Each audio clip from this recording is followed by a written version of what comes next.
Good afternoon, my friends. This is Paul, and today I'm going to be reviewing to you Sonic Mega Collection for the GameCube. Now, you guys probably know this, but I generally don't like reviewing collections on my YouTube channel, just because a lot of the collections that I review have so many games that are very different from each other. Super Mario 3D All-Stars being one of the biggest examples, so I prefer instead to focus on the games rather than the collection itself.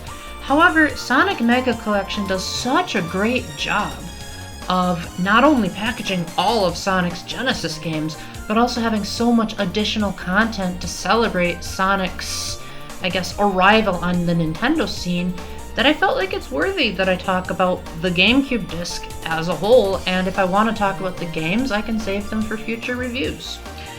So for starters, Sonic Mega Collection, as I said before, is indeed a collection of every game on the Genesis Sonic has ever been on.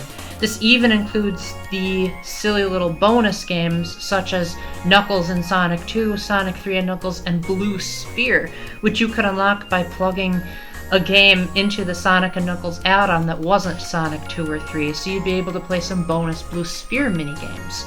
There's a couple of other games that aren't strictly Sonic, such as Flicky, but the main attraction here is if you want to get Sonic. If you really want to play some of the other Genesis classics, there are plenty of other ways to do so. Even on the Switch itself, there's a Sega Genesis Classics collection. But to be fair to that mostly replicates the feel of playing the games, whereas Sonic Mega Collection actually feels more like an anniversary celebration, because this was one of the earliest games that Sega made when they were third party. So rather than just drip feeding us their old games, they said, hey, let's just give every single one of Sonic's Genesis classics to the Nintendo players all at once, then splice in some bonus content because Sonic was a rival with Nintendo for all that time. Now they can see what all the fuss is about. So not only are you getting a whole bunch of classic Sonic games with the added benefit of playing with a GameCube controller, so more precision, and being able to save whenever you want, you also have the ability to view the original manuals of the game, choose between stereo and mono sound effects, and you also get a whole plethora of bonus content, which that's actually going to be the primary focus of this review, actually. So for starters, the menu is really stylish. The music just feels like such a celebration, and that Sega is just so excited to finally stop competing with Nintendo and work together with them to bring the world's fastest hedgehog, let alone gaming character, onto the GameCube. You've also got a couple of movies to watch. There aren't too many, but they do a good enough job of building up the hype. You can watch the intro and ending videos of Sonic CD, plus you also have trailers for Sonic Adventure 2 Battle and Sonic Advance 2, which were the latest Sonic games coming out at that time, and finally a history of Sonic Retrospective that takes a look at the highlights of some of Sonic's games. This is really hilarious to watch in the modern era because these new Edge graphics are so outdated compared to Sonic's later models. Plus, Sonic didn't really have any total disasters at that point. We didn't have Sonic 06, we didn't really have Sonic the Hedgehog Genesis, so when they're saying things like, let's see what bright future Sonic has in store, it's like, oh, the beauty of hindsight. But this is a great way to show that Sonic has branched off from just the Genesis and moved on to other systems. Not necessarily with the best of success, but everyone's tastes are subjective, so for some of you, you might say, why would I want to buy Sonic Mega Collection? I'm a fan of the 3D Sonics. You can get it if you want to take a look at Sonic Jam, which is actually currently unplayable on Nintendo systems. So you might want to be like, whoa, so that's what Sonic's first 3D outing was? I thought it was Sonic Adventure. Technically it was Sonic 3D Blast, if you want to be really technical.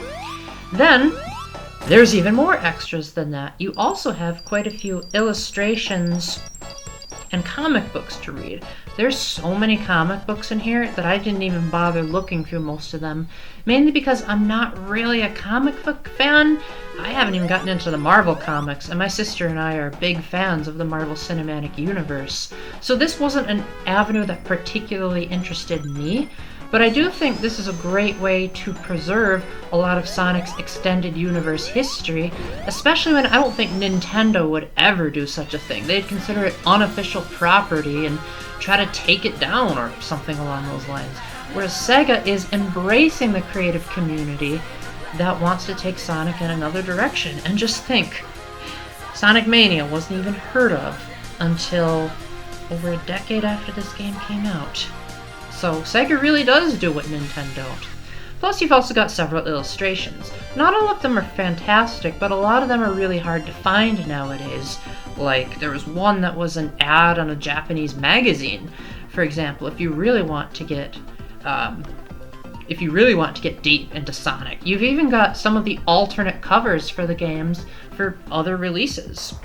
Now, as a little bonus, as I was researching online what extras are found in this collection, I actually found out that there's one curious anomaly in the collection, and that is Sonic the Hedgehog 1, which is actually based on the Japanese version, unless if you do a specific cheat code. Now, I'm not going to list that cheat code here, just because it's really easy to find cheats for GameCube games nowadays, but I do find it funny that that would be the default version, even if you're playing the American version of Sonic Mega Collection.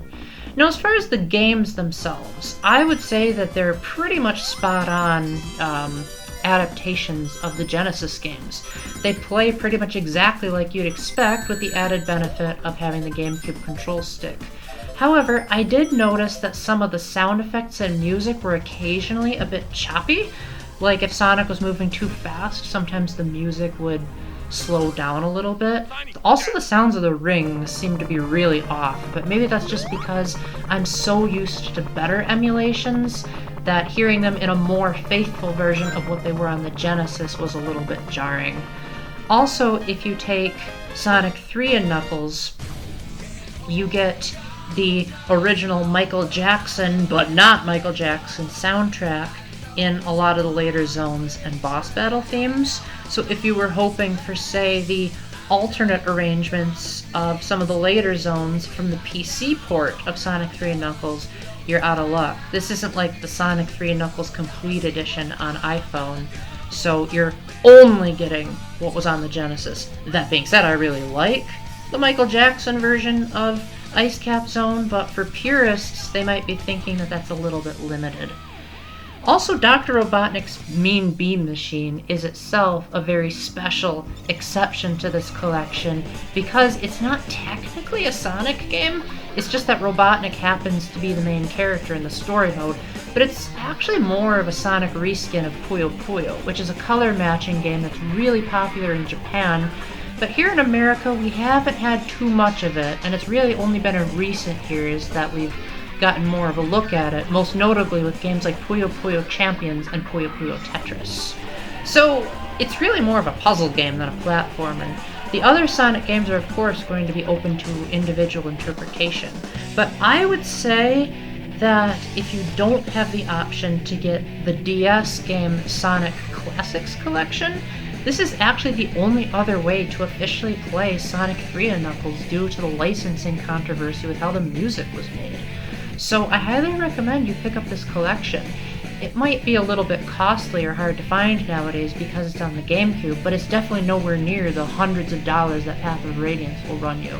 So I definitely think this is worth it, especially if you want to see all the extra content and see what Sega thought about Sonic before he really went down the dark road. So with that, thank you very much for watching. Please stay tuned for a re-review of Sonic 3 and Knuckles when I get a chance.